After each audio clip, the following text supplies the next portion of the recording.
Hey, this is Lindsay, and I'm going to show you how a $14 part could improve the performance of your stock 2019 KX450 clutch. And I say could because there are some positive and negatives with this, the way it feels and the way it acts, which I will get into in the later part of the video. First part though is I'm going to show you exactly what I'm changing. In the stock 2019 KX450 clutch, once you get the cover off, you'll find that there are 8 friction discs and 7 metals. The friction discs, there's actually 3 different ones in there. Your top friction disc is its own part number, the middle 6 are all the same, and then the bottom one is its own part number. This butts up with what they call the jutter spring, these 2 little metal kind of like beveled rings that act as a spring at the bottom that are in the base. The friction disc that goes with that has a smaller ID, so the springs can actually fit to the inside of it around the hub of the clutch. So first off, I take the entire clutch pack out of the bike, and that bottom friction disc, the one with the smaller ID, is the one that I remove from the stack. And then I also take O-ring picks and get the 2 metal springs out from around the hub and pull those out. Now you can replace that friction disc and the jutter springs with another friction disc from the stack. But to be specific, at least the one that Kawasaki recommended me to try for this, is to use 13088-0010. That is the same part number as the top friction disc in the stack. The middle 6 are 13088-0051. Those are not the ones you want to replace this with. You want to go with the one that's on the top of the stack. So basically, soak that in the same oil that's in your engine, or if you're changing your oil, whatever. Slide it in, put the rest of the stack in back as normal, put your pressure plate on, torque everything down, tighten it however you normally do. Put the cover back on.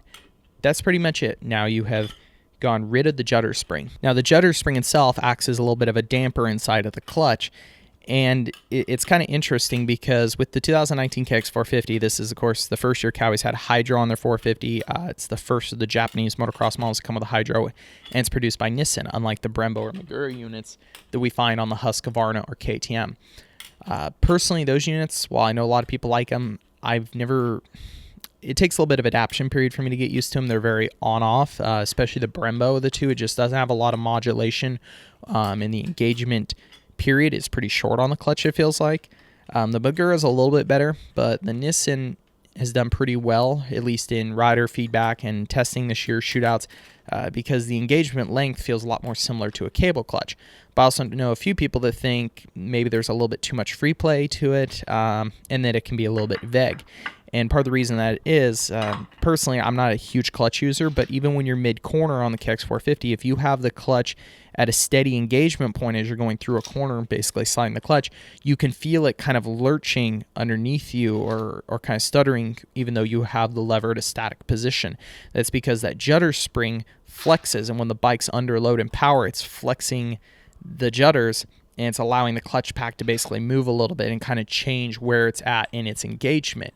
So by going to a standard friction disc on the bottom, you eliminate that flex from the stack. So the immediate thing you'll notice is the clutch lever, the actual engagement distance of the clutch will be just slightly less because of that lack of jutter.